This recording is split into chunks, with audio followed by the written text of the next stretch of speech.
There will never be a point in your life where it's the right time to do a great thing.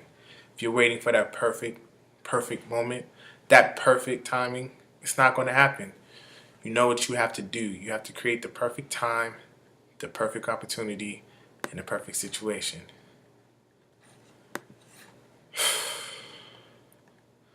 So a lot of people wanting to become comfortable.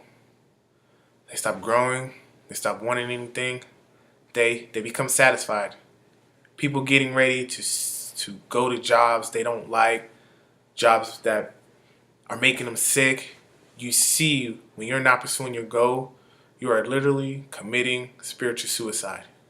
When you have some goal out here that you are stretching for and reaching for that takes you out of your comfort zone, you'll find out some talents and abilities you have that you didn't know you have. When the messenger of misery visits you, what are you going to do? What would keep you in the game?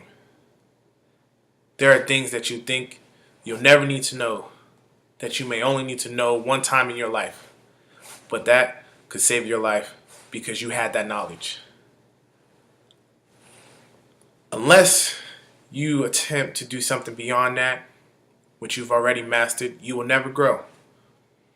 What is it that you looked at some point in time and you decided you couldn't do it, that you talked yourself out of it? You're waiting on your next door neighbor to make it happen for you. It may not happen.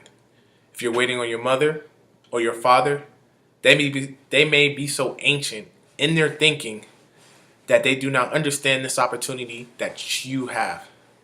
And if you're waiting on them, it may never get done. Don't beg average people to be phenomenal. You don't beg good people to be phenomenal. You are just phenomenal. And you will attract phenomenal. What reason can you remember that you can call on, that you can reach on, and that can make you get back up? Find that reason. If you're not where you are, or you're not where you want to be, if you don't have what you want to have, if you're not where you think you should be at this particular place, it has nothing to do with the system, but it has everything to do with the fact that you're not making the sacrifice. I want you to make that dream become a reality, because if you don't, you'll be working for somebody else making their dreams a reality. And everybody is against you or don't believe in you anymore. And let me tell you something. That is a lonely feeling. That's a lonely feeling. Particularly people that you are doing it for. Most people take their greatness, take their ideas to the graveyards with them. Listen to me. If it was easy, everybody would do it.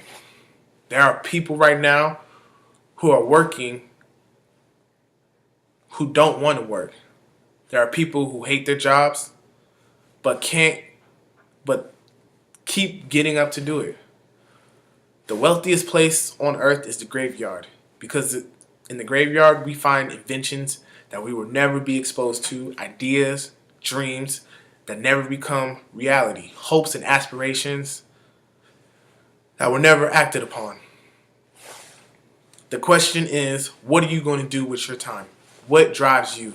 Greatness is a lot of small things done well, day after day, workout after workout, obedience after obedience, day after day. When things don't work out for you, when things happen that you could not anticipate, what are the reasons that you can think of that can keep you strong? You will never be successful until you turn your pain into greatness, until you allow your pain to push you where you are, to push yourself to where you need to be. Stop running from your pain and embrace your pain. Your pain is going to be a part of your prize, a part of your product. I challenge you to push yourself. See, it's easy to be at the bottom. It doesn't take any effort to be a loser. It doesn't take any motivation and any drive in order to stay down there on a low level. But it calls on everything in you. You have to harness your will to say, I'm going to challenge myself. I mean that what you did last week don't count. Today is the only important day. There are 86,400 seconds in a day. How you use those are critical. You got 86,400 today, and what you do today is going to cement who you are. Nobody going to talk what you did last week. Yet the biggest enemy you have to deal with is yourself. There's an old African proverb that says, if there's no enemy within, the enemy outside can do us no harm. You have this ability of a lifetime. It means absolutely nothing if you don't take advantage of it in the lifetime of this opportunity. I got the saying, when life knocks you down, try to land on your back, because if you can look up, you can get up. If you want to think bad enough to go out and fight for it, to work day and night for it, to give up your time and your peace and your sleep for it, if all that you dream and scheme about and life seems useless and worthless without it, see, it's time now. If you want to make this your decade, you got to start saying yes to your life. You got to start saying yes to your dreams, yes to your unfolding future, yes to your potential, as opposed to saying no. When you die on E. Leave no dream left behind, guys. Leave no opportunity left behind. When you leave this earth, accomplish every single thing you can accomplish. Listen to me. You're going to be here one day, but you'll never get here if you give up, if you give in, if you quit. And finally, guys, you got to want to succeed as bad as you want to breathe. My name is Malcolm Jackson. That was my pop culture speech on Sacrafice, said by 3 guys. Hope you enjoyed it. Hope you have a good night. Thank you.